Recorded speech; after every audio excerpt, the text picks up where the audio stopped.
Hello guys, welcome to the Zorawar classes. और आज हम करेंगे अपना केवीएस पीआरटी 2018 का जो एग्जाम हुआ था आपका, उसका पेडागोजी सेक्शन के नेक्स्ट 10 क्वेश्चन। ठीक है, इससे पहले के वीडियो में हम पहले 10 क्वेश्चन कवर कर चुके हैं और 10 क्वेश्चन ये अब कवर करेंगे। आपको पता है कि आपकी केवीएस में 20 मार्क्स की आपकी पेडागोजी आती है ना, तो टोटल 20 क्वेश्चन थे जिसमें से 10 मैं पहले ही करा चुकी हूँ। तो चलिए बिना किसी देरी के हम स्टार्ट करेंगे अपनी आज के वीडियो। ठीक है, क्वेश्चन नंबर 1 आपके सामने। अगर आपको आंसर आता है तो आप कर सकते हैं, अदरवाइज एक्सप्लेनेशन तो मैं दे ही दूंगी आपको। What cannot be visualized as a role of the teacher in teaching through problem solving। ठीक है, मतलब कि समस्या समाधान के द्वारा अध्यापन में निम्न में से कौन शिक्षक की भूमिका के रूप में सामने नहीं आता है। मतलब आपको ये बताना है कि क्या टीचर का रोल नहीं होगा यहाँ पर अगर आप प्रॉब्लम सॉल्विंग बच्चे को करा रहे हैं। ठीक है, तो देखो प्रॉब्लम सॉल्विंग जिनको नहीं पता है, आपको पता है कि प्रॉब्लम सॉल्विंग में एक समस्या होती है, उस समस्या के हल के लिए बच्चों को जो है ये एक्टिविटी कराई जाती है। बेसिकली जब अगर पियाजे की बात करें तो जब 11+ ईयर्स में जब बच्चा फॉर्मल ऑपरेशनल स्टेज में चला जाता है तो उसमें higher order thinking skills develop हो जाती है, जिनमें से एक है प्रॉब्लम सॉल्विंग। ठीक है, इसी स्टेज में उसमें रीजनिंग, एब्स्ट्रैक्ट थिंकिंग सब कुछ आ जाती है। तो हम कोई भी प्रॉब्लम देंगे उसको तो वो सॉल्व करने की कोशिश उसमें करता है। ठीक है, ये आप ग्रुप में भी करा सकते हैं, ये आप अकेले भी करा सकते हैं। कि ऐसा हो सकता है कि 4 से 5 बच्चों का आपने ग्रुप बना दिया या फिर आप इंडिविजुअली करा रहे हैं। ठीक है, तो ये प्रॉब्लम सॉल्विंग होती है, आप सभी को पता ही है। नेक्स्ट देखिए, इसके ऑप्शंस हैं creating the problem situation, assist students in perceiving, defining and stating the problem. देखो प्रॉब्लम सिचुएशन कौन क्रिएट करेगा? ऑब्वियसली टीचर करेगा ना। अगर टीचर प्रॉब्लम सिचुएशन क्रिएट ही नहीं करेगा तो बच्चे किसको सॉल्व करेंगे? यहाँ पे प्रॉब्लम सॉल्विंग का मतलब है कि आपने बच्चों को एक प्रॉब्लम दी है और बच्चों को उसको सॉल्व करना है। ठीक है, तो ये भी होगा टीचर का रोल यहाँ पर भी।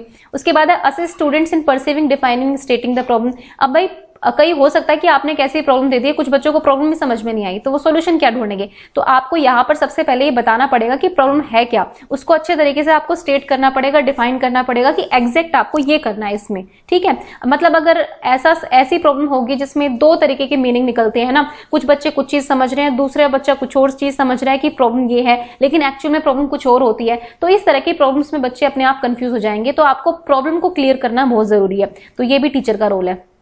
ठीक है, नेक्स्ट है assist students in finding appropriate solution to the problem and create fear free environments. Fear free environments, fear free, okay, मतलब भय मुक्त वातावरण का निर्माण करना। ठीक है, ऑफ को हटा देना, ये थोड़ा टाइपिंग एरर की वजह से है। तो create fear free N atmosphere, मतलब भय मुक्त वातावरण को प्रोवाइड करेंगे ताकि वो फ्रीली अपने फ्री माइंड से वो प्रॉब्लम का सॉल्यूशन ढूंढ सके। तो ऑब्वियसली आपको ऐसा भी क्रिएट करना है। अगर आप फियरफुल एनवायरमेंट देंगे बच्चों को तो फिर तो बच्चा डर ही जाएगा, वो क्या प्रॉब्लम सोल्व करेगा? तो इसलिए हमें डर से मुक्त एनवायरमेंट देना उसको। ठीक है, ऐसा तो ये भी होगा। तो क्लियरली यहां से ऑप्शन नंबर सी निकल कर आ जाता है आपका ऑप्शन। देखो यहाँ पे क्या कहा गया है, इसको समझना ध्यान से। Assist students in finding appropriate solution to the problem. देखो आप यहाँ पर आप असिस्ट कर रहे हो बच्चों की, चलो बेटा मैं तुम्हारी सहायता करूंगा, तुम मतलब निकालो फटाफट से। लेकिन प्रॉब्लम सॉल्विंग में हम बच्चे को अपने आप करने देते हैं। ठीक है, आप डायरेक्शंस प्रोवाइड करते हैं, लेकिन आप ये नहीं करते कि आप सॉल्यूशन ही निकाल के दे रहे हो बच्चे को। ठीक है, मतलब आपको यहाँ पे बच्चे को थोड़ा अकेला छोड़ना पड़ेगा ताकि बच्चा अपने सॉल्यूशंस के साथ आए। ये प्रॉब्लम सॉल्विंग ये नहीं है कि टीचर ने हेल्प कर दी उसी के बाद आप कर पाएंगे। देखो प्रॉब्लम को आपको बताना है कौन सी प्रॉब्लम है। ठीक है, आपको ये समझाना है कि प्रॉब्लम में करना क्या है, लेकिन उसके सॉल्यूशन आप बच्चे को फाइंड आउट करने देंगे। अगर हम 4 ऑप्शन में से देखें तो C option is the right option, कि समस्या के समुचित समाधान प्राप्त करने में विद्यार्थियों की सहायता करना, मतलब जो एप्रोप्रिएट सॉल्यूशन। देखो एप्रोप्रिएट सॉल्यूशन भाई ये थोड़ी है कि अब बच्चे आपके अकॉर्डिंग कुछ एप्रोप्रिएट हो सकता है कि बच्चे कुछ नए सॉल्यूशन के साथ आपके सामने आए, है ना। तो हमें बच्चों को सोचने देना है, ना कि अपने एप्रोप्रिएट सॉल्यूशंस उन पर थोपने हैं या फिर भाई आपको इस तरह का सॉल्यूशन निकालना है। नहीं, आपको बच्चों को इस चीज में फ्री छोड़ना है कि आप आइए, आप बताइए इस प्रॉब्लम को हम कैसे सोल्व कर सकते हैं। प्रॉब्लम कोई भी हो सकती है कि भाई देखो हमारी क्लास में जो है इस तरह की समस्या उठ के आ रही है, अब सब लोग अपना विचार बताओ, इस पर ये प्रॉब्लम है और इस पर 2 दिन काम करो और हमें बताओ कि क्या सॉल्यूशन हो सकते हैं, इस टाइप की चीजें। ठीक है, तो यहाँ पर सॉल्यूशन जो है बच्चे खुद बताएंगे, आप अपने आप से ही नहीं बताना कि ये अप्रोप्रिएट सॉल्यूशन होगा। ठीक है, चलिए नेक्स्ट देखते हैं। A child takes a favourite book and retells, ये रीटेल्स होगा, थोड़ा टाइपिंग में एरर्स हैं। Retells the story of fun by using pictures as cue. तो भाई एक बच्चा अपनी मनपसंद किताब लेता है, वह प्राय चित्रों का सुराग के रूप में प्रयोग कर इसकी कहानी को फिर से कहता है। ठीक है, भाई उसने एक बुक उठाई, ठीक है, बुक में कुछ पिक्चर्स थी, ठीक है, कुछ पिक्चर्स थी, बच्चे ने पिक्चर्स देखी और पिक्चर्स के थ्रू ही वो कुछ कुछ बोलने लग गया। ठीक है, पिक्चर्स को उसने क्यूज के रूप में लिया और उसके बाद वो मतलब एक तरह से सुनाने लग गया अपने मुंह के, मतलब ऐसे अपने आप से बोल के सुनाने लग गया कि ये होना चाहिए, ये होना चाहिए, ये हो रहा है स्टोरी में, अब ये हो रहा है स्टोरी में। ठीक है, मतलब एक तरह से वो स्टोरी की रीडिंग कर रहा है। ठीक है, रीडिंग तो कर रहा है वो, लेकिन किसके थ्रू कर रहा है, पिक्चर्स के थ्रू कर रहा है, लेकिन उसको एक्चुअल रीडिंग अभी नहीं आती है ना, अभी रीडिंग उसके सामने वर्ड्स तो है ही नहीं, उसने सिर्फ अपनी मनपसंद किताब लिया है और किताब ली है और उसके बाद जो उसके चित्र हैं उनको सुराग मानकर उसने एक स्टोरी को पढ़कर सुनाया आपको, ठीक है। एट व्हाट प्रोसेस स्टेज या कंपोनेंट डज शी और ही डेमोन्स्ट्रेट, तो वो कौन से चरण पर है ये आपको बताना है, कौन सी प्रक्रिया को कर रहा है, ठीक है। देखो आख्यान तो नहीं है, नैरेटिव तो ऐसा होता है जो आपने आंखों देखी देखा हो, फिर आप एक किस्सा सुना रहे हो, तो वो तो नहीं है। सिंटैक्टिक अवेयरनेस भी नहीं होगी यहाँ पर। Emergent literacy is the right answer, ठीक है, option number C is the right answer. देखो इमर्जेंट लिटरेसी होती है एक चीज, उसमें आपकी रीडिंग और राइटिंग दोनों आ जाती है इमर्जेंट लिटरेसी में। इसका मतलब क्या होता है, देखो इमर्जेंट रीडिंग का मतलब ये है कि रीडिंग के प्रोसेस से पहले, ठीक है, मतलब अभी बच्चे को रीडिंग अच्छी तरीके से नहीं आई है, लेकिन उससे पहले ही वो कुछ ऐसी चीजें शो कर रहा है कि उसको रीडिंग आ गई है, ठीक है, मतलब वो रीडिंग के वे में है, रीडिंग सीखने के रास्ते में है। ओके, मतलब देखो प्री रीडिंग कह सकते हैं हम इसको, है ना, जब बच्चा पिक्चर को देख के उसकी कहानी सुनाने लग गया है भाई, ठीक है। रीडिंग का मतलब क्या होता है, अगर आपके सामने कहानी लिखी हुई है, ठीक है, एक पेज पर, तो आप उसको पढ़कर सुना रहे हैं, आपको समझ में भी आ रही है प्लस आप पढ़ भी रहे हैं, तो पढ़ने में आपका पढ़ना प्लस समझना दोनों चीजें आती हैं, ठीक है, तो वो आपकी रीडिंग हो गई। लेकिन यहाँ पर बच्चा क्या कर रहा है, उसको भी full story word to word पढ़नी नहीं आई है, लेकिन वो पिक्चर से क्लूज ले रहा है, ठीक है, क्यूज ले रहा है, हिंट्स ले रहा है, और उसके बाद वो रिटेल कर रहा है, स्टोरी को दोबारा सुना रहा है आपको कहकर कि हाँ भाई ये हमने पढ़ा है। तो ये उसकी प्री रीडिंग आप कह सकते हो, जिस रीडिंग से पहले के स्टेज में है वो, और ये होते हैं इमर्जेंट लिटरेसी के पार्ट है। इमर्जेंट रीडिंग भी आती है इसमें, राइटिंग भी, ठीक है, यानी कि पढ़ने से पहले ही बच्चा ऐसी चीजें शो कर रहा है कि वो पढ़ने के रास्ते में है अभी, ठीक है, मतलब इसको बोलते हैं इमर्जेंट रीडिंग या इमर्जेंट लिटरेसी होती है बेसिकली टर्म जो है, लेकिन यहाँ पे सिर्फ रीडिंग की बात की गई है, ठीक है। और फोनोलॉजिकल अवेयरनेस का मतलब ये होता है साउंड से रिलेटेड होती है फोनोलॉजी, ठीक है, तो यहाँ पे साउंड्स का रोल नहीं है, यहाँ तो उसने पिक्चर को देखा है ना, तो इसमें कंफ्यूज मत होना रीडिंग फोनोलॉजिकल अवेयरनेस, क्योंकि यहाँ पे साउंड्स की बात नहीं करी गई, यहाँ पे उसकी एग्जैक्ट रीडिंग की बात की गई है कि उसने पिक्चर के थ्रू क्लूज लेके रीडिंग करी है, ठीक है, तो ये इसका राइट ऑप्शन होगा। बाय द वे मैं आंसर की भी देखी है मैंने, ठीक है, और उसके बिहाफ पे मैं आपको बता रही हूँ। ऐसा नहीं है कि देखो कुछ बच्चे कह रहे थे कि ग्रेड अप में कुछ क्वेश्चंस कराए हैं 5th 6th, मतलब लास्ट वीडियो में कुछ कमेंट्स देखे थे मैंने, तो देखो ग्रेड अप वालों ने क्या कराया है क्या नहीं कराया मुझे इसको नहीं, इस चीज के बारे में मुझे पता भी नहीं है और ना मैंने देखा है, ठीक है। मैं आपको ये बता रही हूँ कि ये मैं आंसर्स आपको एग्जैक्ट जो है आंसर की के अकॉर्डिंग बता रही हूँ। और पिछले जो हमने वीडियो की थी उसमें 8th क्वेश्चन पे मैंने कहा था ना कि मेरे को डाउट था, वो डाउट मैंने आपका क्लियर किया था खुद पढ़ के, तो मैं ऐसे नहीं है कि रैंडमली आपके सामने आ रही हूँ, मैं प्रॉपर ऑथेंटिक सोर्सेज से पढ़ के ही आपको नॉलेज दे रही हूँ, ठीक है। तो भाई अब मुझे नहीं पता ग्रेड अप वालों ने क्या समझाया आपको क्या नहीं, लेकिन ये जो आंसर्स मैंने आपको कराए ऑफिशियल आंसर की के अकॉर्डिंग कराए, प्लस मैंने आपको एक्सप्लेनेशन के साथ कराए, तो गलती की गुंजाइश नहीं है। नेक्स्ट है which of the following is not a mode of computer assisted learning, ठीक है, इनमें से कौन सा जो है कंप्यूटर असिस्टेड लर्निंग का पार्ट नहीं है, ठीक है, मतलब कंप्यूटर की सहायता से आप इनमें से क्या नहीं कर सकते हैं, बेसिकली ये क्वेश्चन है, ठीक है। तो फटाफट बताओ, tutorial, drill and practice session, modelling और data interpretation and drawing conclusions, ठीक है, तो ये बहुत ईजी क्वेश्चन है, करके बताओ। देखो इसका करेक्ट ऑप्शन होगा मॉडलिंग। मॉडलिंग क्या होती है आपको पता है, लर्निंग बाय ऑब्जर्विंग अदर्स, है ना। बैंडुरा की मैंने आपके सामने बैंडुरा के क्वेश्चंस कराए थे लर्निंग के पिछली वीडियोस में। तो बैंडुरा ने क्या बोला था कि जो बच्चे हैं वो मॉडलिंग करके सीखते हैं, दूसरों को ऑब्जर्व करके सीखते हैं, है ना। और दूसरों को ऑब्जर्व करके जब आप एक्टिंग करके इमिटेट करके सीख रहे हैं, वो आप कंप्यूटर पे थोड़ी करेंगे, वो तो आपका खुद का वैसा वाला पार्ट है, ठीक है। तो ये इसका आंसर जो है वो नहीं होगा। ट्यूटोरियल्स आप करा सकते हो कंप्यूटर पे, ड्रिल एंड प्रैक्टिस सेशन भी आप कंप्यूटर पे ले सकते हो, डेटा इंटरप्रिटेशन भी आप कंप्यूटर पे कर सकते हो ना, मैप्स के थ्रू, पाई चार्ट्स के थ्रू, ये सब डेटा इंटरप्रिटेशन की जो टेक्निक्स होती हैं वो आप कंप्यूटर पे कर सकते हो, एक्सेल में काम कर सकते हो, वर्ड्स में काम कर सकते हो, और भी कंप्यूटर की आप लोगों को नॉलेज होगी तो आपको पता है डेटा इंटरप्रिटेशन और कंक्लूजन हम वहां से निकाल सकते हैं। ड्रिल एंड प्रैक्टिस सेशन भी हम ले सकते हैं वहां पर, ठीक है। अब तो पता नहीं क्या क्या आ गया, गूगल फॉर्म से लेकर सब कुछ ऑनलाइन हो रहा है, ये सब कर सकते हैं। ट्यूटोरियल्स भी हम दे सकते हैं, जैसे मैं आपको एक ट्यूटोरियल ही दे रही हूँ एक तरह से, है ना। अब बात आ गई मॉडलिंग की, तो मॉडलिंग पर्टिकुलरली एक बिहेव को कॉपी करना होता है ना। आपने एक बिहेवियर देखा, उसको ऑब्जर्व किया, फिर आप उसको कॉपी कर रहे हैं, तो वो कॉपी तो आप अपने आप करेंगे ना, कंप्यूटर से कैसे उसको कॉपी करवाएंगे, वो आपको खुद को करना पड़ेगा। तो option number C is the right option, okay. तो इसका सी ऑप्शन डायरेक्ट आंसर हो जाएगा, ये कंप्यूटर असिस्टेड नहीं है। नेक्स्ट है the best way to handle a wrong response of a student would be, तो कौन सा इनमें से बेस्ट वे होगा किसी भी रॉन्ग रिस्पॉन्स को हैंडल करने का, ठीक है। किसी बच्चे ने गलत आंसर दे दिया है, उस केस में आप क्या करेंगे, ये बेसिकली क्वेश्चन है। तो ये भी एक आसान क्वेश्चन है वैसे तो, चलिए देखते हैं आप आंसर कर पाएंगे कि नहीं। To explain the subject matter in detail again, आप दोबारा वो सब्जेक्ट मैटर समझा देंगे उस बच्चे को कि हाँ भाई ऐसे था और बैठ जाओ। To tell the student what your answer is wrong, आप बताएंगे बच्चे को नहीं आपने गलत किया है। To ask another student to give the correct answer, आप उस बच्चे के सामने उसको खड़ा कर दिया, उसने आंसर नहीं दिया, आपने दूसरे बच्चों को कह दिया अरे इसको तो पता ही नहीं, तुम दो अब answer. To explain and give another chance to give answer, आप बच्चे को थोड़ा सा एक्सप्लेन करेंगे और उसको कहेंगे कि आप दोबारा कोशिश करो, क्या पता आप सही कर दो, है ना। जिस तरीके से मैंने आपको बताया है उस तरीके से आपको शायद समझ में आ गया होगा कि आंसर क्या है होगा। आंसर होगा ऑप्शन नंबर डी। ठीक है, देखो अब ऑप्शन नंबर डी आंसर होगा। क्यों होगा, इसका कंपैरिजन हमें दूसरे ऑप्शन के साथ करना पड़ेगा। पहली बात कि आप बच्चे को डायरेक्ट ये नहीं बोलोगे कि आपने गलत किया है ना, ये तो आपको टेक्निक यूज ही नहीं करनी है। ये तो चाइल्ड सेंटर्ड एजुकेशन नहीं कहती कि आप बच्चे को सामने सबके ह्यूमिलेट कर दोगे कि आपने तो गलत किया है। मतलब बच्चे को फीडबैक भी पॉजिटिव देना है, ये कहता है एनसीएफ, है ना। ये कहता है कि आप डायरेक्टली ये मत बोलो आपने गलत किया है, वो कहते हैं कि नहीं आप पॉजिटिव फीडबैक दो, फीडबैक के थ्रू दो। आप फीडबैक किस वे में दे रहे हो, वो पॉजिटिव होना चाहिए, है ना, वो नेगेटिव नहीं होना चाहिए।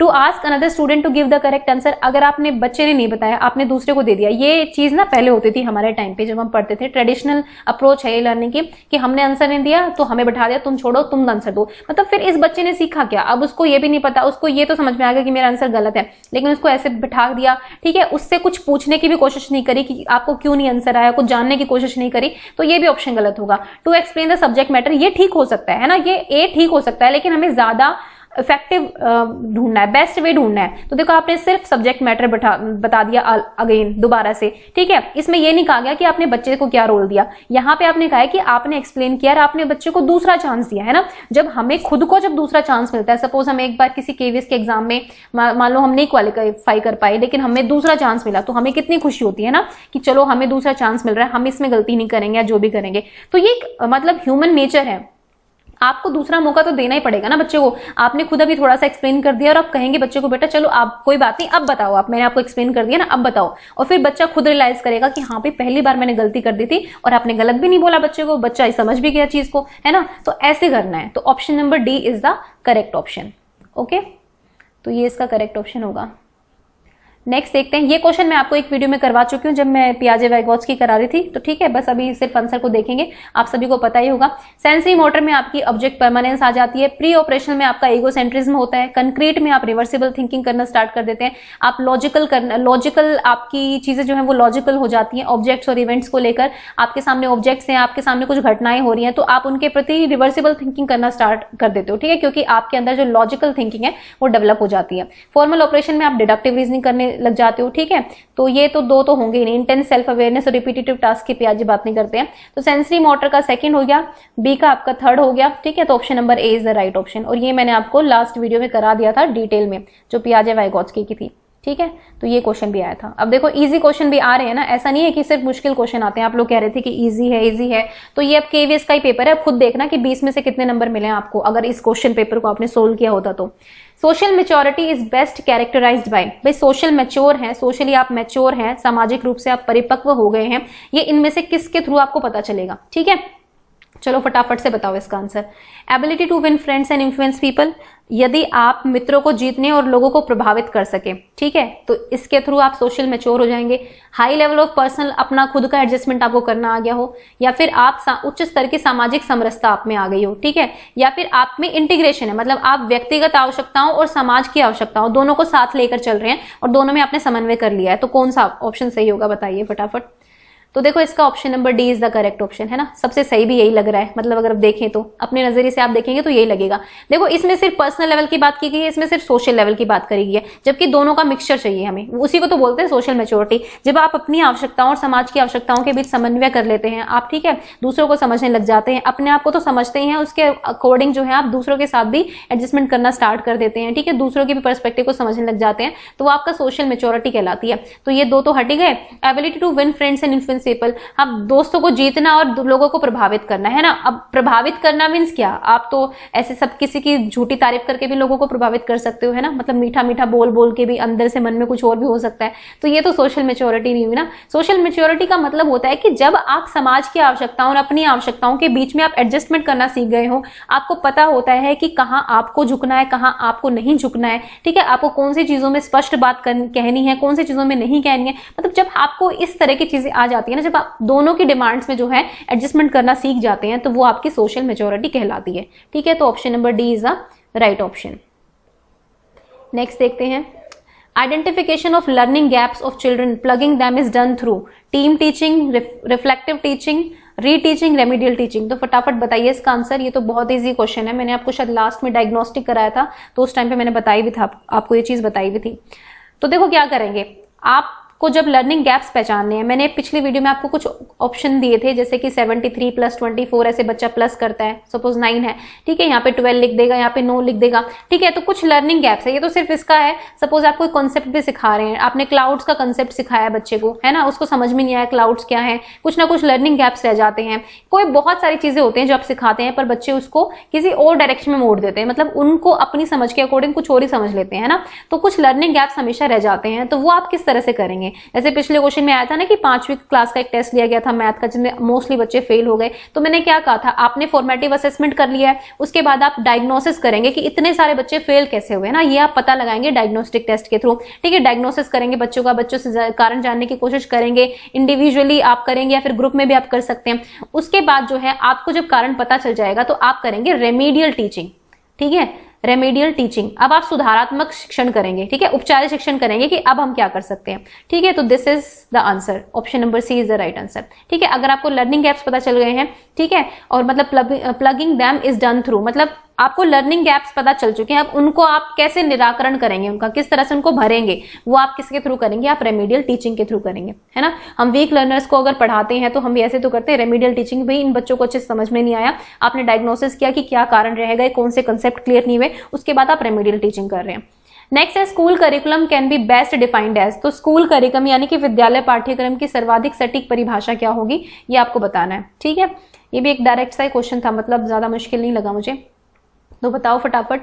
The complete array of the course of study, all the materials used to further pupils activities, a complete set of organised experience in the school, sum total of knowledge to be provided to the learners, ठीक है, ये बताना है।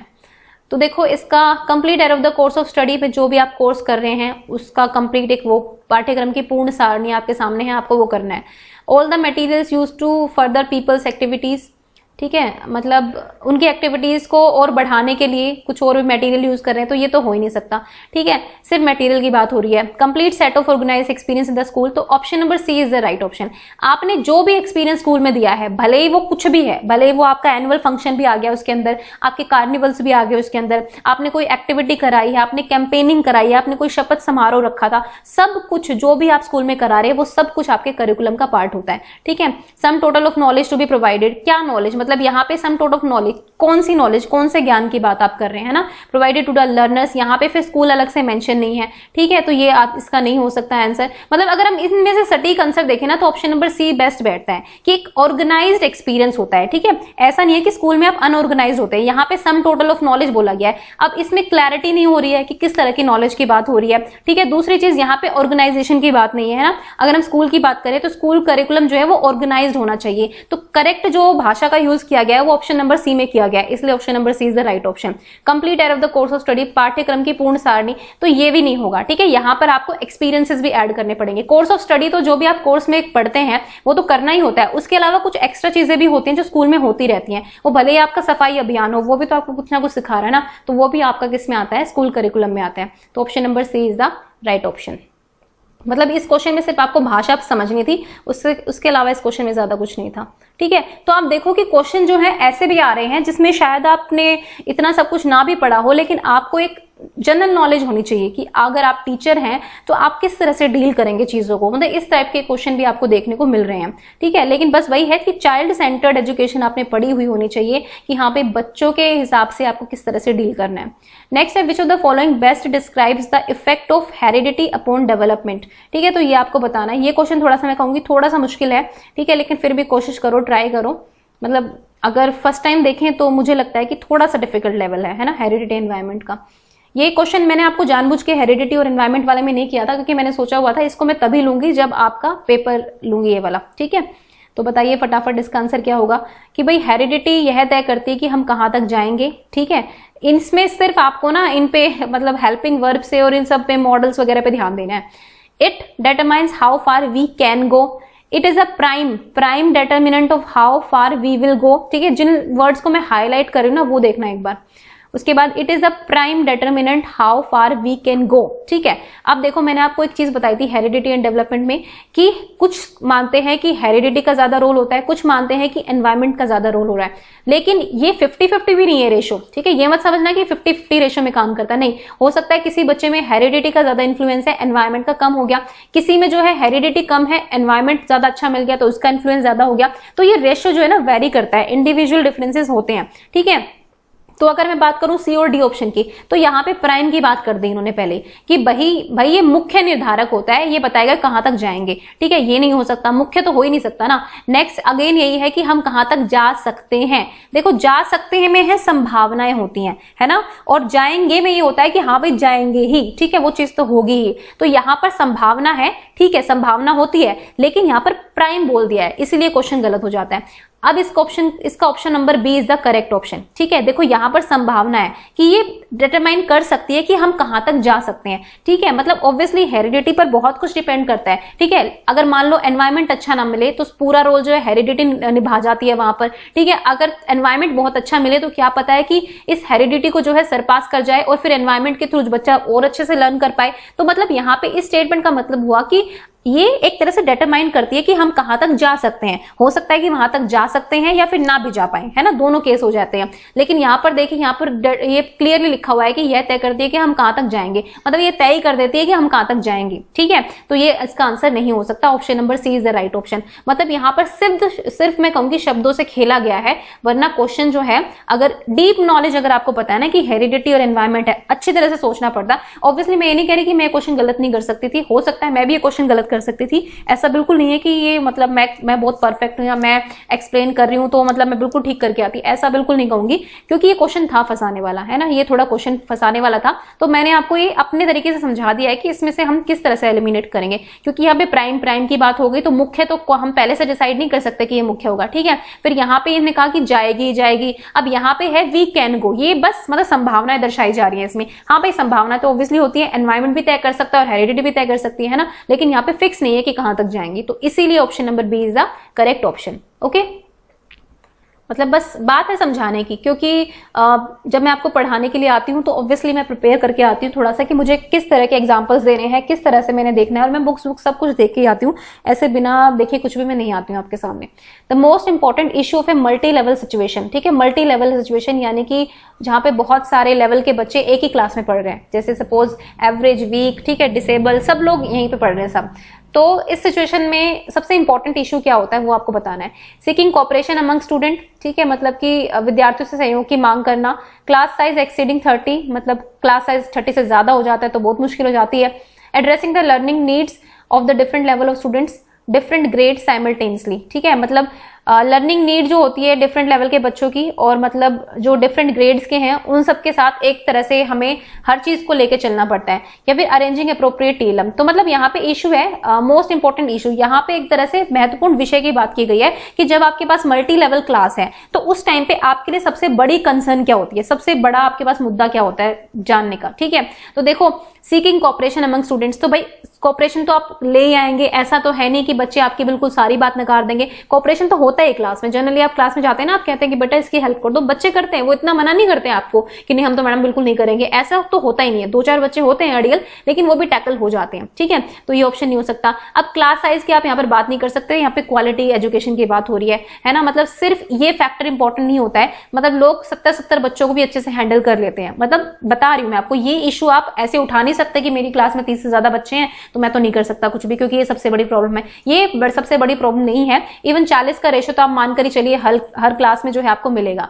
Next है कि learning needs of different level students of different grades, आपको different grades के different level के बच्चों के मतलब एक साथ देखना पड़ेगा। ठीक है, मल्टी लेवल, अब देखो हो सकता है इस मल्टी लेवल में बहुत सारी चीजें, सपोज आपको 6-7 के बच्चों की एक साथ क्लास लेनी पड़ रही है, कभी स्कूल में से सिचुएशन आ जाए। ठीक है, फिर वही एवरेज, बिलो एवरेज और हाई अचीवर्स वालों की एक साथ क्लास लेनी पड़ रही है, तो हर किसी का आपको लेवल देखना पड़ेगा, हर किसी की आपको ग्रेड चेक करनी पड़ेगी एक साथ, तो ये सबसे बड़ा चैलेंज बन जाता है टीचर के लिए। ठीक है, मैं नहीं कह रही कि खराब चीज है, नहीं खराब नहीं है, बट ये चैलेंज बन जाता है। मुख्य इशू हमारे लिए ये होना चाहिए कि हम किस तरह से हर बच्चे की नीड्स को कैटर कर पाएंगे। ठीक है, मतलब इतने सारे बच्चे हैं, लेवल के हैं, और आपको ये जिम्मेदारी दे दी गई है, आप मना नहीं कर सकते, आप डिनाई नहीं कर सकते, because you are a government teacher और you are a private teacher. मतलब आपकी एक तरह से मैं कहूंगी कि आपका पूरा एक कर्तव्य बनता है कि आपको ये करना ही करना है, ठीक है। तो उस केस में आपको, आपके लिए सबसे बड़ा विषय जो है यही होना चाहिए कि आप हर बच्चे के लेवल के अनुसार उसकी नीड्स को आप कैसे कैटर करेंगे, ठीक है। और अप्रोप्रिएट टीएलएम, भाई TLM is not a big issue, TLM का कोई इतना बड़ा इशू है नहीं। अगर आपके पास एक टीएलएम भी है तो आप उससे भी काम चला सकते हैं, ठीक है। और मतलब अप्रोप्रिएट टीएलएम ये तो अरेंज हो ही जाते हैं, ये इशू नहीं हो सकता। तो option number C is the right option. और वैसे भी आप अगर इन तीनों ऑप्शंस को देखेंगे तो आप देखेंगे सबसे सटीक या अच्छी बात जो है वो इसी में की गई है, जो हमारे काम की बात है, किस पे हमें ज्यादा फोकस करना है। तो option number C is the right option, ठीक है। तो भाई ये थे आपके आज के 10 क्वेश्चन। तो आपके 20 क्वेश्चंस कवर हो चुके हैं। अब अगर आपको याद है तो आप मुझे जरूर बताएं कि आपने 20 में से कितना स्कोर किया, ठीक है। अगर आप ये बताएंगे तो थोड़ा सा पता चलेगा कि केवीएस के पेपर के हिसाब से आप लोगों की तैयारी कितनी चल रही है ना, थोड़ा सा मुझे भी आइडिया मिल जाएगा। तो आप प्लीज ये जरूर बताएं, ठीक है, कि 20 में से आपने कितना स्कोर किया है। और इसके बाद हम अपना जो लर्निंग है उसी को कंटिन्यू करेंगे। कोशिश करूंगी एक टाइप का टॉपिक रखूं ताकि उसमें जो है उस टॉपिक से रिलेटेड काफी चीजें आपकी कवर हो जाए, ठीक है। तो बस यही कहना था। और बस अपनी तैयारी जो है वो जारी रखिए और इसी तरह से हमारे साथ बने रहिए, आपको काफी बेनिफिट जरूर होगा। And thank you for watching the Zorawar classes.